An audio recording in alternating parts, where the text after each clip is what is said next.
मैंने एक सिंगापुर की केस स्टडी बनाई, उसके अंदर वहाँ के एक पीएम थे, उनका नाम अभी मैं मिस कर गया हूँ, जिन्होंने सबसे पहले जो पीएम बने वहाँ पे, उस सिंगापुर में जहाँ कभी अफीम के नशे के अंदर लोग पड़े रहते थे, सिंगापुर आज से सन 1959 से पहले की अगर मैं बात करूँ तो सिंगापुर ऐसा था जैसे कि स्लम्स, झुग्गी झोंपड़ियाँ, पूरी अर्थव्यवस्था।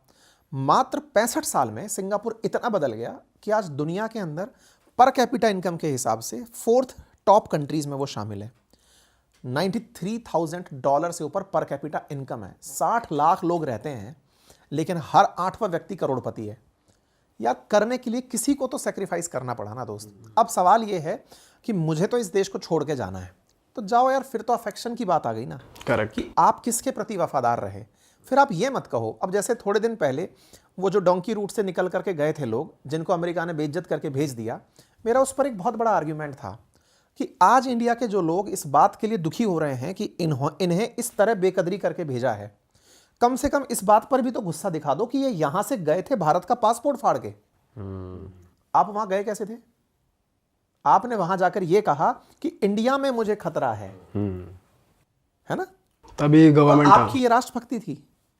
अब आपके लिए हम रुदन करें, ये हमारी राष्ट्रभक्ति है? यार, ऐसे देश प्रेमी हमें भी नहीं चाहिए, सिविल मतलब सिटीजन्स भी नहीं चाहिए। ये हमको स्टैंड क्लियर करना पड़ेगा। और रही बात इसकी कि मेरे करने से क्या होगा, तो मेरे भाई, मेरा कहना यह है कि आप अपने हिस्से का काम कर लो, देश अपने आप अच्छा हो जाएगा। आज मैं ऑनेस्टली सारे टैक्स पे करता हूँ। मैंने गवर्नमेंट जॉब किस लिए छोड़ा? क्योंकि मेरा कन्फ्लिक्ट ऑफ इंटरेस्ट आ रहा था। मैं सरकारी नौकरी भी कर रहा था और मुझे पढ़ाने में मज़ा आ रहा था। मैं चाहता तो मुझे बहुत सारी अपॉर्चुनिटीज़ दी गई। मुझे कहा गया कि नहीं सर, क्या फ़र्क पड़ रहा है, आप अपने फ्री टाइम में अपना कंटेंट क्रिएट करते हैं। मैंने कहा नहीं यार, ये मेरा एथिक्स नहीं कहता। जो लोग मुझे जानते हैं वो कल को ऐसी ही गलत प्रैक्टिसेस करेंगे और वो डिफेंड करेंगे खुद को कि नहीं, हम तो ये भी करते हैं और वो भी करते हैं, उनको देखो वो भी करते हैं। मुझे बुरा थोड़ी लगता है। अशोक स्तंभ था मेरे कंधे पे, बड़ा सम्मान था, बड़ी फौज थी।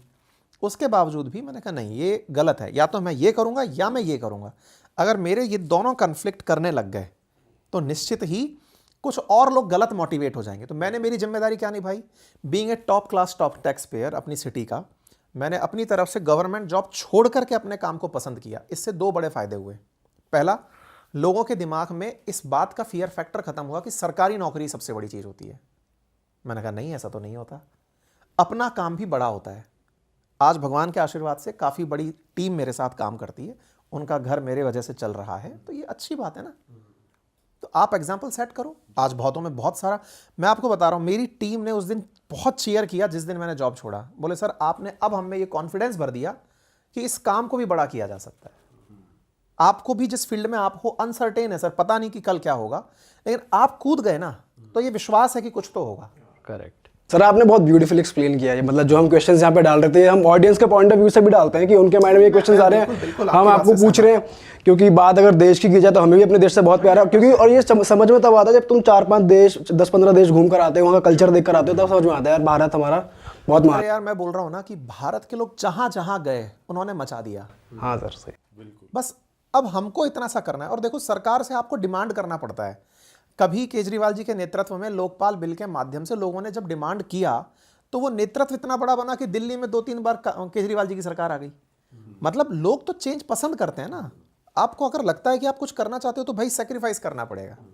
किसी और के सेक्रीफाइस का क्रेडिट आप खाओगे तो जमोगे नहीं। सर, आप सिंस आप गवर्नमेंट जॉब में थे, तो मैं जानना चाहता हूँ, सिंस आप सिविल सर्विसेज में थे, तो ये ऊपर का प्रेशर, ऊपर से ऑर्डर आना, पॉलिटिशियंस का इन्फ्लुएंस या पॉलिटिकल फेवरिज्म या कोई पार्टी फेवरिज्म, ये एक्चुअली एग्जिस्ट करता है? इसका थोड़ा डिटेल आंसर दूंगा। देखो, पहले तो आप लोग तैयार हो चुके होंगे कि मेरे आंसर बड़े डिटेल होते हैं।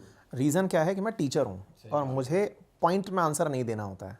सर, डिटेल में ही हमें भी समझ आता है क्योंकि हम बहुत नए हैं। हाँ, चलो, तो मैं आपको इसका बहुत अच्छा आंसर देता हूँ। होता क्या है ना, हमारे देश में सरकारी नौकरी की चाहत, अधिकारी बनने की चाहत बहुत से लोगों को है। तो बहुत से लोगों को है, तो जब भी आप कोई अधिकारी बनते हैं, आपको बधाई के संदेश के साथ एक जिम्मेदारी का संदेश भी दिया जाता है। भाई बहुत बधाई हो, वर्दी पहन ली? बोले हाँ। सुन, अगर मुझे पुलिस वालों ने पकड़ा तो फ़ोन उठा लेना। होता है? करेक्ट बात है भाई, मेरे साथ तो बहुत हुआ है कि लो मेरे भाई से बात करो। अब मुझे नहीं पता है कि वो किन से बात कर रहा है, लेकिन मैं साहब अपनी तरफ से उनसे हाथ जोड़ा कर रहा हूं। मैं भाई साहब देखो इनसे गलती हो गई है, मेरे भाई साहब हैं, अगर कर सकते हो मैनेज तो प्लीज कर लेना। अब आप इसे क्या कहोगे? Is it A favouritism? हाँ, फेवरिज्म ही है। क्योंकि आपने रूल को बाईपास करने की बात की। कहां फंसे आप? आपका कोई रिलेटिव था, उसको सपोर्ट करने के लिए आपने सामने वाले से रिक्वेस्ट की। वो व्यक्ति जो वहां खड़ा है चौराहे पर तपती धूप में अपनी ड्यूटी निभा रहा है, वो आपकी बात क्यों मान रहा है? साहब बोल रहे हैं, मान ही लेते हैं।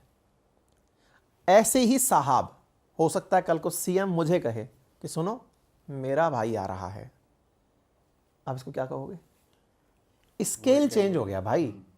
तो क्या फेवरिज्म होता है? इंडिया यार रिलेशन से चलने वाला देश है। हम हर दूसरे को तो संबोधित भाई कह के करते हैं, और भाई क्या हालचाल है। हम नहीं जानते कि वो कहाँ से आया है, कौन है, और भाई हम रिश्ते तो मिनटों में बनाते हैं ना यार। तो ऐसे में फेवरिज्म को मैं क्रिटिसाइज नहीं करता। और दूसरी चीज जिसे मैं बिल्कुल क्रिटिसाइज नहीं करता वो है पॉलिटिशियंस। मैं बिग रेस्पेक्ट और ह्यूज रेस्पेक्ट पॉलिटिशियंस के लिए रखता हूं। अब आप कहेंगे सर हमारे तो अगर उठा के देखोगे आंकड़े तो इतने % तो क्रिमिनल्स हैं, ये है वो है। यही सवाल था मन में। भाई अब वर्दी पहनी कुछ तो समझूंगा ना आपकी फीलिंग्स भी। ये अगेन वो वाली चीज है जिस पर डिबेट की जा सकती है, पर मैं जिन पॉलिटिशियंस की रेस्पेक्ट की बात कर रहा हूं। आप अच्छा मुझे ये बताओ कि आपके इस चैनल पर लोग आपको सुने, इसलिए आप लोग ऐसा कंटेंट भी डालते हो जो लोगों को पसंद हो। करेक्ट बात, करेक्ट। मुझे अपने आप को उतने सारे लोगों को वोटिंग लाइन में लगाकर लेकर आना है जो मुझे वोट दें केवल इसलिए कि मैं अच्छा राजनेता हूं, मैं उनकी बात सुनूंगा। आपको यह आसान काम लगता है? 60 लाख लोगों का एक शहर, वहां से आपको एक सांसद बन के बाहर आना है, उन लोगों को यह कन्विंस करना है कि मेरी सरकार और मैं आपके लिए कितना फायदे का हूं। आपको कितनी मेहनत करनी पड़ेगी सर? बहुत बार तो बोतल पकड़ा देते हैं, बोतलें बट जाती। देखो आप ऐसे समझो सर, अगेन वही वाली बात है कि बहुत से ऐसे पॉडकास्ट में भी गेस्ट आएंगे जो आपको पैसे पकड़ाएंगे कि सर मेरा इंटरव्यू ले लो ना। फायदे की बात है, किसको किससे क्या फायदा हो रहा है ना। और ये हमारे देश में अक्सर वो लोग भ्रष्टाचार को क्रिटिसाइज कर रहे होते हैं जो खुद ही 100 की पत्ती दे के पुलिस वाले से बच के आए होते हैं, या 200 रुपये टीटी को दे के टिकट लेके आए होते हैं। और वही बैठ करके वही वाली बात, जैसे समय रैना के केस में हुआ, समय रैना के कंटेंट को भी क्रिटिसाइज करने वाले वो थे जो बिग कंज्यूमर्स थे, करेक्ट, जो बैठ करके खुद उस कंटेंट को खूब कंज्यूम कर रहे थे। लेकिन जब उसने कुछ किया ऐसा तो सब लोग हाथ धो करके चलो भाई इसको क्रिटिसाइज करते हैं।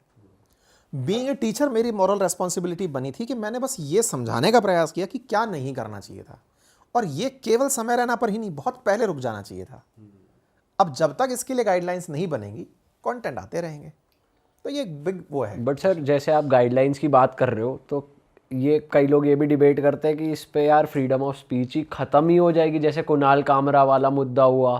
तो ऐसा भी सुनने में आ रहा है कि गवर्नमेंट ये क्रिंज कंटेंट या अभद्र कंटेंट पुश करवा रही है ताकि वो बाद में बिल लेकर आ पाए कि हम इसे रेगुलेट करेंगे, तो फिर तो एंटी गवर्नमेंट हम कुछ बोल नहीं पाएंगे। ये भी एक बड़ा टॉपिक है, तो इस पे आपका क्या टेक है? इस देश ने वो समय भी जिया है मेरे दोस्त जब सरकारें तय करती थी कि अखबार में क्या छपेगा।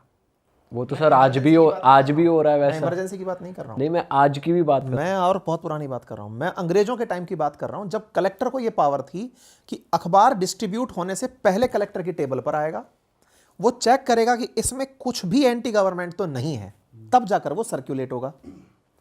ऐसे में इस देश ने आजादी पाली, इस देश ने इमरजेंसी के कालखंड को जिया, उस पार्टी से आजादी पाली। भाई जो भी जनता की डेमोक्रेटिक वैल्यूज से खेलेगा, एक पल के लिए वो राजा जरूर बनेगा। अगर जनता को घुटन और सफोकेशन होने लगी, वो बहुत दूसरे दिन सरकारें बदल देती है, या बड़ी बड़ी जनमत को यूं पलटा गया है, मिनटों के अंदर चेंज किया गया है। पर सर मीडिया को देखो आजकल की पूरा एक तरीके से कंट्रोल्ड ही है, ये कह सकते हैं, और जो दिखाना चाहते हैं वैसे वही दिखा रहे हैं। दो तरीके से कहेंगे। मैं अगेन पक्ष और विपक्ष रखते हुए चलूंगा। सरकार की बातें करना कि सरकार ने ये काम अच्छा किया, सरकार को अप्रिशिएट किया, इसके पीछे का एक बहुत बड़ा रीज़न है, शायद आप लोग ना जानते हो, मैं बताता हूँ।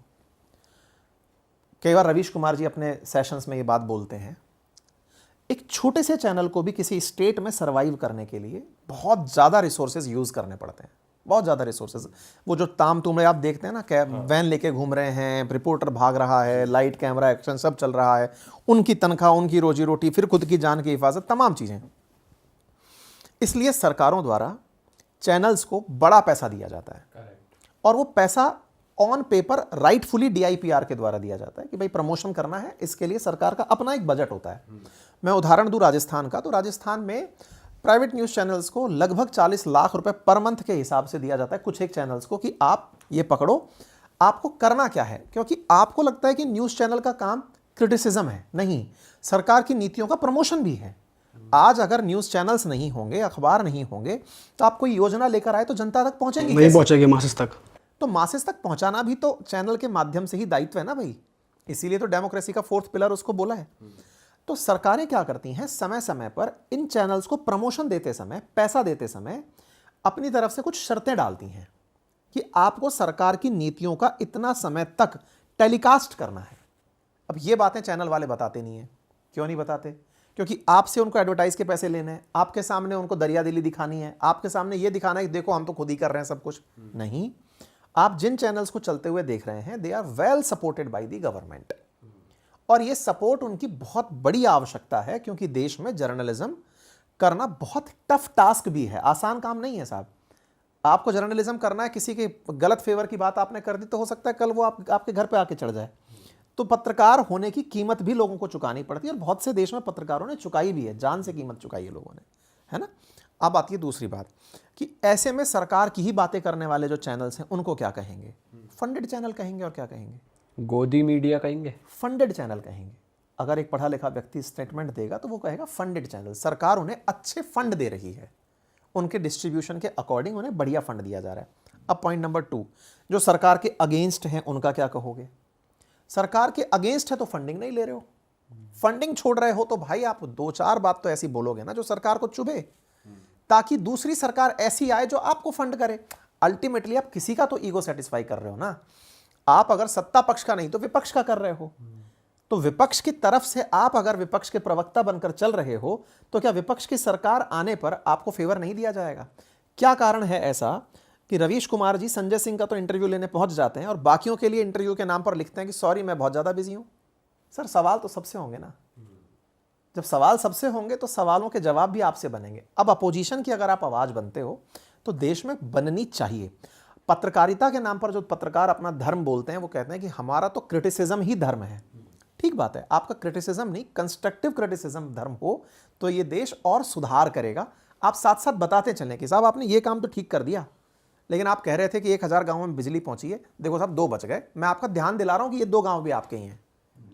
आप कह रहे हो कि देखो आप 1000 गाँवों में ढिंडोरा पीटते हैं कि बिजली पहुंचा दी, ये गाँव आइए यहाँ पर बिजली नहीं पहुंची। ऐसा तो सर मैं आप में से कहोगे तो गलती किस चीज़ में से नहीं निकाल पाओगे आप?